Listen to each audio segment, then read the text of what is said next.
Hello and welcome to the news here on Magic Bricks, now India's first property business channel. I'm Krishna Kumar. Let's take a look at the top stories that we're tracking. Maharashtra Chief Minister Devendra Fadnavis meets Devnar citizens on Sunday, promises immediate solutions to the air pollution crisis in the area. Magic Bricks now gets you a ground report on what has changed. In Delhi, civic workers suspend protests for 2 days. This comes after the Delhi High Court intervened and municipal corporations announced the release of salaries. The Maharashtra government doubles the TDR landowners get as compensation across the state, excepting Mumbai. However, Pune builders oppose this largesse, say the fine print of the order will make redevelopment unviable in Pune city. And we continue our special series, India's Smart 20, where we get you the smart plans of the top 20 cities. Today, we get you Visakhapatnam's smart plans. Straight up our top story, Maharashtra state representatives have started walking the talk with regards to the Devnar fire issue. Nearly 13 days after the fire at Devnar made it difficult for Mumbaikars to breathe, Maharashtra Chief Minister Devendra Fadnavis met with Chembur residents on Sunday, the 7th of February. The Chief Minister has promised immediate solutions for the crisis. So what are these solutions? My colleague Disha Shah caught up with representatives who met the Chief Minister on Sunday. Listen to what they had to say. Sunday has been really a busy day for the residents staying here out in Chembur, and they have been lobbying around to clear the dumping yard and the Devnar fire, which has been making headlines for the past 13 days. Today the day has finally arrived where they have got hearing from the state representatives and also from the Chief Minister. I am joined here by the members of the resident associations who have met the Chief Minister. What are the immediate solutions that he had to offer? He has agreed to put in place an immediate mechanism to ensure that there are no fires, and if there are fires then they are put out immediately.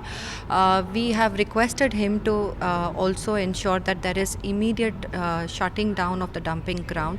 So it's a process that has to begin, and we will await further news on it. We are told that he is in active touch with the municipal commissioner as well as the judicial system to make sure that this dump sees its what it's supposed to be seeing, which is formal closure. We raised a point saying that he's powerful enough that in 12 hours, if he wants to, he can set up a police station there. He can set up a fire station there permanently, and he can raise the walls and install CCTV cameras and huge lights, so that when the next time there's a fire, at least it is extinguished in the next 15 minutes of the fire start. The solutions that he has offered on an immediate basis, do you think that will be implemented on ground? Although our hopes are really very high, after meeting him, he has promised action at a war footing. We will wait and see. So you are also meeting the BMC Municipal Commissioner Ajay Mehta on Tuesday. So how hopeful are you on that meeting? That's actually where the buck stops. So it's important that the Commissioner and the CM are speaking to each other and really working in tandem. We really want the same degree of sensitivity from the Commissioner as well, so that they see this as an urgent Mumbai problem, not just a localized issue that is affecting citizens in one corner. And we want them to realize that it's a matter of life and death. Now, it's one thing to make promises, it's another thing to keep them. My colleague Aishwarya Paliwal, who has been tracking the story closely, visited Devnar today and sent us this ground report on what exactly has been put into action. Take a look.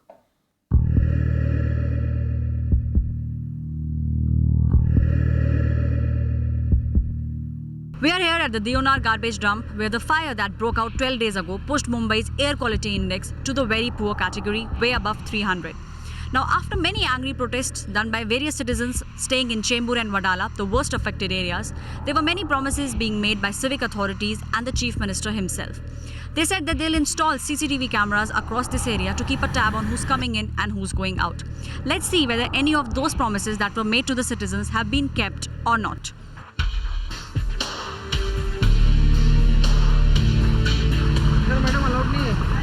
Sir जाने तो दीजिए। अरे madam allowed नहीं अंदर, जाने दीजिए बाहर जाइए, आप बाहर कर रहे हैं मैडम।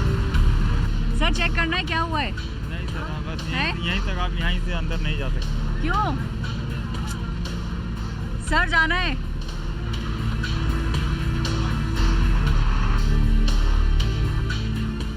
अरे सर उस दिन भी आए थे, सेम चीज।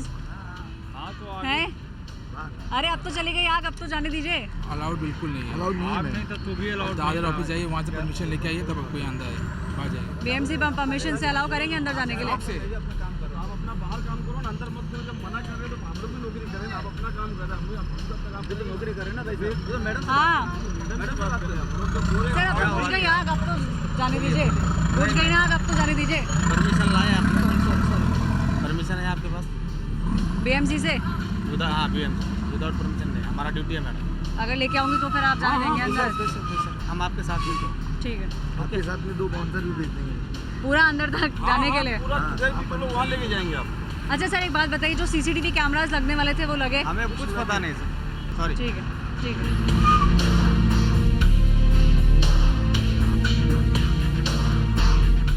As you heard, the people here are not allowing us to go inside and to check what the real situation is. They're saying that we should go and ask BMC for permission. Once we get their permission, they're saying they'll allow us inside.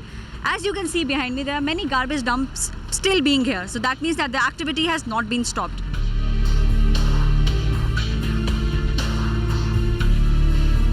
This wall, as you can see, currently is broken. This can give access to anyone to enter the garbage dump.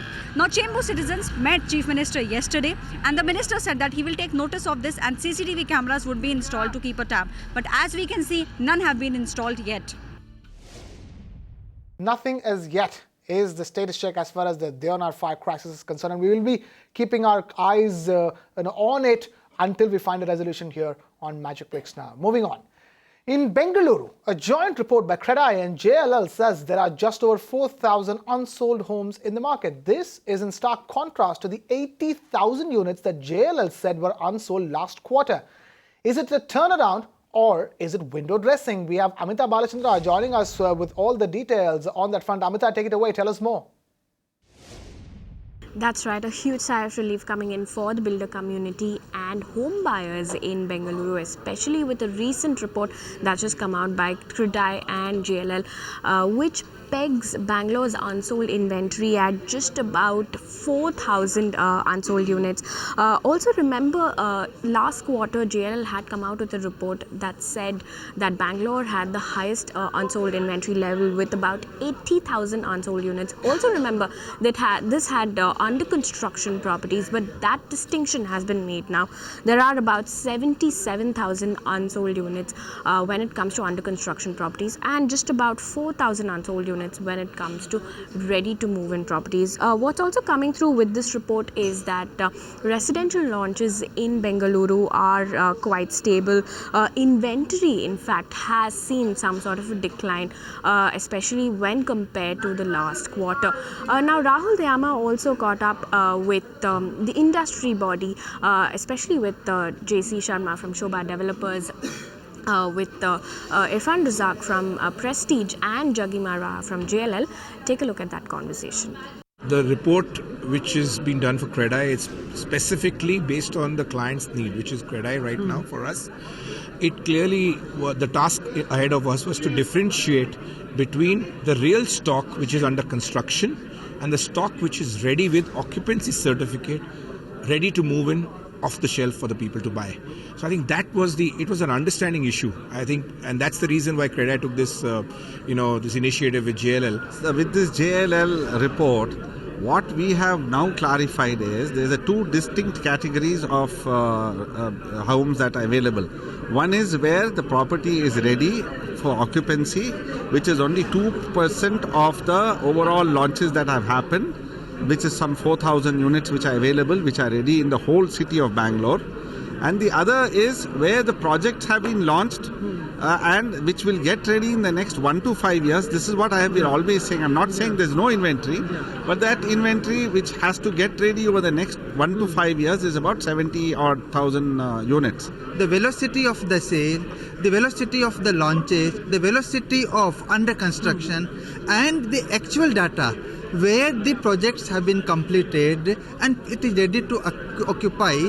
On those data points, we thought through a broader participation where CREDAI also pushed its customers, asked JLL to revalidate those data points, and having covered more than 90% of the Bangalore's projects, this is how the market we should look at collectively, and this gives a confidence that in an end user driven market, an inventory of 42%, which is 2 to 2.5 years roughly, is not at all that bad. On to the other big story that we're tracking over here. The Maharashtra government has doubled the transfer of development rights, or TDR, as compensation for space given to the government across the state. This will be applicable to all cities except Mumbai. The government's largesse has not gone down well in the Pune market. Ruchi Deshpande joins us now with more details. Ruchi, why is there a sore point with the Pune builders? In what looks like good news for those aiming for redevelopment as well as landowners, the Maharashtra government has gone ahead and doubled the TDR, or the transfer of development rights, in Maharashtra in all cities except for Mumbai. What this essentially means is that you as a landowner will get double the built-up area that the government will give to you in exchange for the land that you give to the government for their purposes. Now, in further details to this, the amount of TDR within the city in congested areas will be double, while the same in the outskirts or in the decongested areas will be tripled. And the Maharashtra government is basically doing this with an intent of making land compensation attractive by the way of TDR, and also making sure that the reserve plots within the city are used up for development. This also means that double the TDR equals to the monetary compensation that you as a landowner will receive for your land. Now, while this is good news, it has not gone down so well with the builders in Pune. Why is that so? There are two clauses here that spell trouble for the Pune builders. The first one is that this TDR policy is not applicable on roads that are at least 9 meters in width, and secondly, it's not applicable on the plots that are pretty small or range between 1,000 to about 4,000 square meters in the area. Now, the builders in Pune feel that since Pune has a number of prime real estate areas like Nanapet, Prabhat Road, Koth Road, as well as Karvenagar, all these areas fall within the city, are prime real estate, and are constructed in roads that are pretty narrow. They do not meet the 9 meters category. Hence, this policy is not viable for them. This also means that since the redevelopment here isn't possible, they will have to look outside the city for that, and this may lead to a problem when it comes to the demand for prime real estate within Pune. Thank you, Ruchi Deshpande, for getting us all the details on that big story that we're tracking over here. In Delhi, the MCD workers have agreed to suspend protests for 2 days. This comes after the intervention of the Delhi High Court, various municipal corporations and the Delhi government. The protesters agreed to press pause after being informed that their salaries have been released and that it would be credited within 2 days. However, the strike is not over just as yet. The Delhi High Court will resume hearing the matter on the 10th of February. Meanwhile, Delhiites aren't too pleased with the manner in which the government handled the issue. My colleague Deepa Rana caught up with a few Delhiites earlier. Listen to what they had to say. Obviously, we as an individual, we are suffering and probably reaching offices and, going here and there, we actually suffer a lot. So probably I would say the center and, the state should sit across the table, or maybe probably the Kejriwal and the Modis of the world. They should actually, sit across the table and probably find a solution about it, because it's like they are fighting, they are just, throwing stones on each another, and probably who is suffering is us. तो हमें इसके लिए मेरी तरफ से मैं यही कहना चाहूँगा कि वो लोग अपनी हड़ताल करें, लेकिन काम भी करें। एक सिंबॉलिक हड़ताल करें, है ना, और अपना काम भी जारी रखें। मेरा कहना है सफाई होनी चाहिए, तनख्वाह नहीं मिली तो तनख्वाहें उनको दी जाएं। किसने देनी है ये आम जनता की जिम्मेदारी नहीं है, ये सरकार की जिम्मेदारी है, चाहे कोई भी सरकार हो, बीजेपी की हो, आप की हो, आम की हो या कांग्रेस की हो। इससे हमारा मुद्दा नहीं, हमारा मुद्दा जनता से है, जनता को सफाई चाहिए। घर के पास में उठना बैठना बड़ा मुश्किल सा हो गया, और आज नहीं पिछली बार भी हुआ था तो हाल था, और ये आप मुख्यमंत्री जी से पूछें तो वो अपनी दोस्त उठा के दूसरे के ऊपर देते हैं। Now, with the budget session around the corner, home buyers are upping the ante on their fight for the real estate regulator bill. The home buyer associations met Congress leader Ajay Maken today in the national capital. Now, this comes after their weekend meetings with other home buyer associations in Gurgaon, Faridabad and Ghaziabad. Deepa Rana caught up with the leaders of these associations earlier. Take a look. With the budget round the corner, the home buyers have escalated their fight towards the smooth passage of the real estate regulator bill. I have been joined by the home buyers themselves who have met Ajay Makan, and now I'll be asking you, sir, what happened today in the meeting? We discussed the bill. Actually, this bill was proposed by Mr. Makan when he was in power, and he understands the nuances of the bill and the plight of the home buyers. So he's reassured us of his support, and he's going to take a copy of the bill from us again, and come back to us if there's any discussion on the same. And Mr. Gandhi assured us Mr. Gandhi's meet during the budget session itself. Mr. Abhay Upadhyay, sir, you have been looking after this real estate regulator bill. The fight has been on since the washout session. It could not pass then. It has been from the Congress regime itself from 2013. Sir, what do you have to say till now?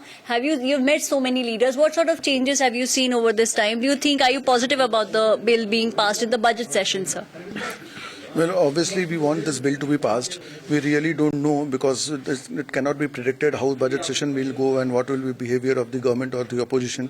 But it's our duty to see that we do everything possible to get this bill passed. Do you feel that once if it becomes law, it will finally help lots of home buyers all across the country? We'll start with the home buyers. Look, as far as the bill is concerned and the select committee report, which it has been placed with the Rajya Sabha, we as home buyer are satisfied. All of us are satisfied that in fact the basic need of the home buyers will be initially met. If anything crops up later, we'll again go back to the government and ask for amendments. All I can say is that both of my fingers are crossed for the real estate regulator bill. Hopefully we see it come to the light of day very soon. Time now for our special series, India's Smart 20.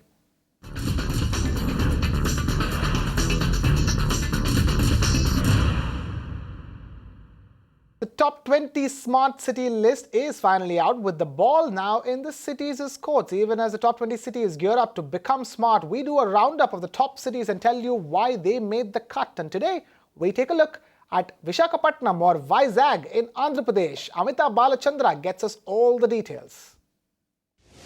Well, Visakhapatnam or Vizag, as it's known, is one of the two cities from Andhra Pradesh that's being chosen for the centre's top 20 smart city list. Now, if you take a look at a couple of priorities that citizens in Vizag actually wanted, there were things like disaster and, emergency management, adequate and quality water supply, solid waste management, public safety and security. These are a couple of things that citizens in Vizag actually wanted. And the city's municipal corporation seems to have paid attention to this because its pan-city proposal actually has disaster management and preparedness and governance. These are the focus areas of the municipal corporation. For its area-based development, of course, it's going to look after or retrofit area around KK Beach in Vizag. That is going to be developed, and a couple of things like solid waste management, solar rooftops, housing for all, roadside landscaping and retrofitting of parks, smart signalling and traffic surveillance. In fact, there will also be smart streets in this area to improve mobility in the area. Now, these are a couple of things that the corporation is going to take a look at in this area. Also remember, area-based development, each city is going to have one area which is going to be really smart, which will also have all of these things, and that is going to act as a replica model for the rest of the areas in the city, and that is exactly what Vizag is trying to do. And to tell us more about Vizag smart plans, we have none other than the Municipal Commissioner of Visakhapatnam himself, Praveen Kumar, joining us live on the phone line here. Mr. Kumar, thank you so much for taking time out to be with us here on the news on Magic Bricks. Now, first up, a big congratulations on your win. Tell us now, what is your first order of business? Thank you so much. I think now we have started working on the proposal. The time is very short. So we are starting with the formation of the special purpose vehicle, which is mandated by the guidelines of the Smart City Mission. And we have few projects already lined up which are to be grounded. Now, already I think we have discussed about the vision. The vision is to make the city resilient and healthy metropolis for the city. So disaster management and the preparedness, more with less with this concept, we are trying to have pan-city proposal disaster management, and under which already we have planned for different components. Most importantly, under area-based development, resiliency is a very, very important factor for all of us, because last year to 2014 also we had cyclone. Every year we have 2 to 3 such kind of cyclones, either a smaller scale or larger scale. So we are starting with resiliency part, underground cabling already lined up. We are going to start the work very shortly. All right. And few PPP projects like we have solid waste management, for which last partnership summit in January we have agreement with Jindal Group. So we are going for that project. Wastewater treatment PPP project already agreement done. So project is going to commence shortly. So we have few projects under smart city which are. All right, Mr. Kumar. What I want to ask you also is that how do you plan on involving citizens in this entire scheme of things, and also raising funds for the mission is a crucial aspect. What exactly are you planning to do on that front? Absolutely. The citizen engagement was the important concept when we started the preparation of the proposal. Now also, since the area is now area-based development area is limited to 1,700 acres, we have almost 25,000 households. So we are going for very, very vigorous kind of engagement, whereby we want to provide the best of the services, what the citizen wanted during this SCP preparation. And most importantly, the funding part, which is very, very important. Now we have few projects, PPP projects, as I just now discussed about solid waste management, wastewater treatment. And most importantly, we have almost 500 crore projects under AP disaster restoration project, which the World Bank is funding. And beachfront restoration, then beach erosion protection, all these measures already we are covered. These projects are covered under APDRP. All right. So already we have tied up the fund. And then 500 crores, GOI and GOAP 500 crores. All right. We are concentrating on core infrastructure like water supply 24/7, 24/7 electricity, etc. All right. Praveen Kumar, Municipal Commissioner of Visakhapatnam, thank you so much for taking time out to be with us here on the news on Magic Bricks Now and sharing Vizag's smart plans.